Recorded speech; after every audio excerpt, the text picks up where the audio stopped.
ஜெபம் பண்ண போகிறோம் அப்படின்னா, கர்த்தர் எங்களுக்கு காண்பித்த ஒரு தரிசனத்தின் அடிப்படையில் நம்ம ஜெபிக்க போகிறோம். இந்த தரிசனம் 19ஆம் தேதி 10வது மாதம் 2013வது வருஷத்தில் கர்த்தர் வெளிப்படுத்தி காண்பித்த ஒரு விஷன், ஒரு தரிசனம்.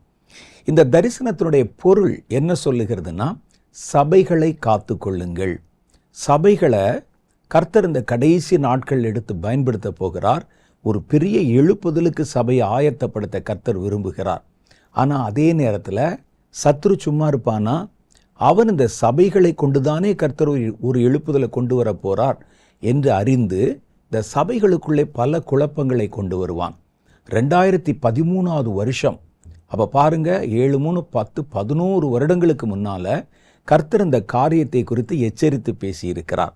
அதில் கள்ள வார்த்தைகளை பேசுகிற ஊழியர்கள் எழும்புவாங்க, கள்ள ஆராதனைகள் எழும்பும். ஆராதனை மாதிரி இருக்கும், ஆனால் அதில் இயேசு இருக்க மாட்டார். இயேசுங்கிற பேரை சொல்கிற மாதிரி இருக்கும், ஆனால் இயேசுக்கும் அதுக்கும் சம்பந்தமே இருக்காது. அப்படி புதிய புதிய காரியங்கள் எல்லாம் கொண்டு வரப்பட்டு சபை தன்னுடைய அஸ்திபார உபதேசத்திலிருந்து விலகி பல நூதன உபதேசங்கள் பக்கம் சாய்ந்து போவதற்காக ஜனங்களுக்கு எதிராக, சபைகளுக்கு எதிராக குழப்பப்படுத்துகிற பொல்லாத ஆவிகள் சபையை குறிவைத்து பார்க்கும் என்று கர்த்தர் வெளிப்படுத்தி காண்பித்தார். ஒரு சின்ன கூடுகையாக தேவனுடைய பிள்ளைகள் அடிக்கடி நாங்கள் கர்த்தருடைய பாதத்தில் காத்திருந்து ஜெபிப்போம். அந்த நேரத்தில் தேவன் எங்களோடு பேசுவதற்கு தான் பல மணி நேரங்கள் அமைதலாக காத்திருப்போம். அப்படிப்பட்ட நேரத்தில் கர்த்தர் வெளிப்படுத்தி சொன்ன காரியங்களும் என் தனி ஜெபத்தில் நான் கர்த்தருடைய பாதத்தில் அமர்ந்திருந்த போது கர்த்தர் தேசத்தை பற்றி, சமுதாயத்தை பற்றி, சபைகளை பற்றி, ஆவிக்குரிய காரியங்களை பற்றி, எதிர்வரும் நாட்களிலே நடக்கப் போகிற பயங்கரங்களை குறித்து எச்சரித்து சொன்ன காரியங்களை எல்லாம் நாங்கள் தொகுத்து வச்சிருக்கிறோம். இன்னைக்கு அதில் ஒன்றை நான் உங்களோடு கூட பகிர்ந்து கொண்டு நம்ம எல்லாம் சேர்ந்து ஜெபம் பண்ண போகிறோம். கர்த்தர் பேசி சொன்ன காரியங்களை நான் உங்களுக்கு முதலாவதாக வாசித்து விடுகிறேன். நான் ஏற்கனவே சொன்ன மாதிரி 19ஆம் தேதி 10வது மாதம், அக்டோபர் மாதம் 2013வது வருஷத்தில் கர்த்தர் வெளிப்படுத்தி சொன்ன ஒரு காரியமும், அந்த சமயத்திலே என் ஆவிக்குரிய கண்கள் திறக்கப்பட்டு நான் கண்ட ஒரு தரிசனமும் இதில் இருக்குது. என் தரிசனத்தில் இதோ நான் வெட்டுக்கிளியின் கூட்டமானது வானத்துக்கு நேராக எழும்பி தன் தன் திசையிலே கூட்டமாக பறக்க ஆரம்பித்ததை கண்டேன். இந்த வெட்டுக்கிளிகளின் கூட்டம் மேலே உயர்ந்து அவைகள் வானத்திலே பறந்தபோது அவை பூமியின் விளைநிலங்கள் மேல் பறக்காமல், பொதுவாக வெட்டுக்கிளி பூமியினுடைய விளைநிலங்கள் மேல் தான் பறக்கும்.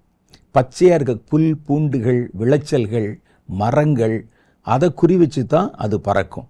ஆனால் இந்த வெட்டுக்கிளி விளைநிலங்கள் மேல் பறக்காமல் பசும் புல்வெளிகளில் மேல் மேய்ந்து கொண்டிருந்த திரளான மந்தைகள் மேல் பறக்க கண்டேன். புல்லு கீழே இருக்குது, வெட்டுக்கிளி புல்லில் தான் போய் உட்காரணும். ஆனால் அந்த புல்லை மேய்ந்து கொண்டிருந்த மந்தை, நிறைய ஆடுகள் இருக்கு, அந்த ஆடுகளை குறிவைத்து அது பறக்க கண்டேன். நான் கண்ட திரளான மந்தைகளில் வகை வகையான ஆடுகளும் ஆடுகளின் குட்டிகளும் இருந்தன. நான் கண்ட வெட்டுக்கிளிகள் கால்களுக்கு நடுவிலே பின்புறத்தில் ஒரு தேளின் கொடுக்கு போன்ற கொடுக்கு இருந்தது. வெட்டுக்கிளிகள் பூமியின் மந்தைகள் மேல் விழுந்து தன் தன் கால்களின் கீழ் இருந்த ஆடுகளை தன் கொடுக்குகளினால் வாதித்தன. வெட்டுக்கிளிகளுக்கு கொடுக்கலாம் இருக்காது, ஆனால் இது பார்த்தீங்கன்னா விஷம் உள்ள ஒரு கொடுக்கு இருக்குது. அது இந்த ஆட்டு மந்தையை குறி வச்சு அதன் மேலே பாய்ந்து அவைகளை கொட்டுகிறது. அப்பொழுது மந்தை தன் நிலையிலிருந்து கலைந்து, ஒரு ஹனி பீஸ் பார்த்துருப்பீங்க நிறையா, இந்த தேனி, வண்டு போன்றவைகள், அது கூட்டமாக பறந்து வந்துச்சுன்னா ஆடு மாடுகள்லாம் செதறி ஓடுறதை பார்க்கலாம். அதுபோல் இந்த வெட்டுக்கிளிகள் வந்ததை பார்த்தபோது அவைகள் எல்லாம் தன்னுடைய நிலையிலிருந்து கலைந்து ஆடுகள் ஒன்றோடு ஒன்று மோதி கொண்டன. ஏன்னா அதுக்கு எந்த பக்கம் போகிறதுன்னு தெரியல.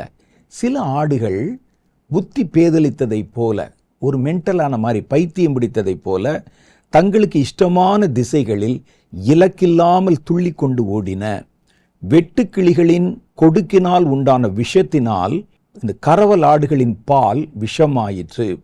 அதன் காம்புகளை பற்றி குடித்த குட்டிகள் கண் சொருகி போய் விழுந்தன. பால் கொடுக்கக்கூடிய ஆடு இருக்குல்ல, குட்டி போட்ட ஆடு, அதை அது கொட்டின போது அதனுடைய பால் விஷமாய் மாறிவிட்டது. அந்த பாலை குடித்த குட்டிகள் கண் சொருகி போய் கீழே விழுந்தன. தரிசனத்தின் பொருளை அறியும்படி நான் கர்த்தரிடத்தில் காத்திருந்த போது அவர் மந்தைகளின் மேல் பறக்கிறதாக நீ கண்ட கரிய நிறமான வெட்டுக்கிளிகள் சபைகளையும் என் ஜனங்களையும் வஞ்சிக்கிற பொல்லாத ஆவிகளும் அவைகள் கொடுக்கிற தந்திரமான உபதேசங்களுமாம். தெரிந்து கொள்ளப்பட்டவர்களையும் மயக்கி மந்தையை தப்பவிடாத பொல்லாத வார்த்தைகளினால் மந்தையை குலைத்து போடவும், அநீதத்தின் கூலியினால் மந்தையை காக்கிறவருடைய கண்களை குருடாக்கவும் இவை அதிகாரம் பெற்றிருக்கிறது.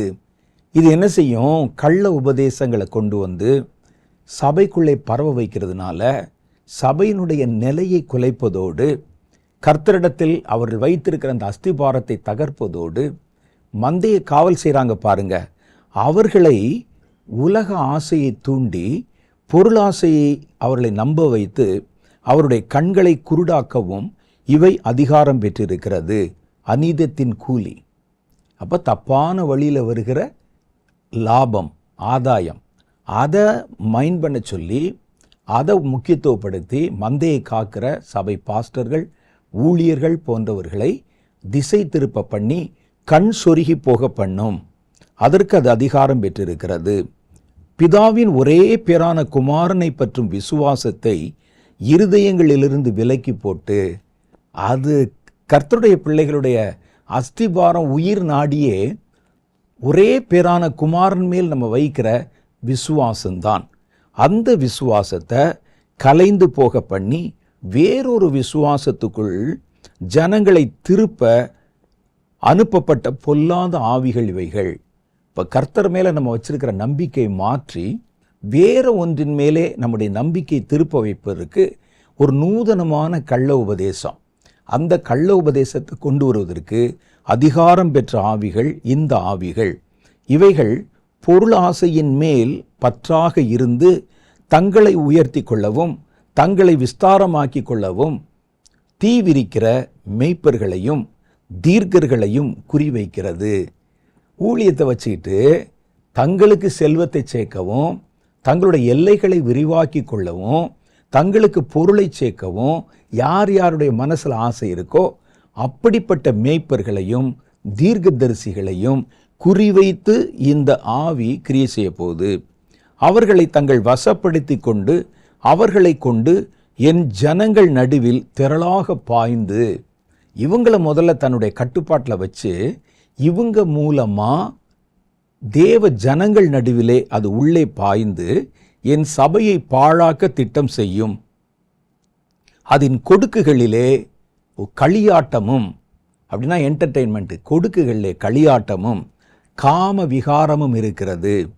அதனுடைய பற்களிலே விஷமும் அதனுடைய சொற்களிலே வஞ்சகமும் இருக்கிறது. கேட்கிறவன் அதை ஞானம் என்பான். பார்த்துட்டு பாருங்க, பாஸ்டர் எவ்வளவு அழகா இந்த மாதிரி காரியங்களை செய்கிறாருன்னு சொல்லிட்டு எவ்வளோ ஞானம் அப்படின்னு சொல்லி அதை கேட்கிறவன் ஞானம்னு நம்புவானா.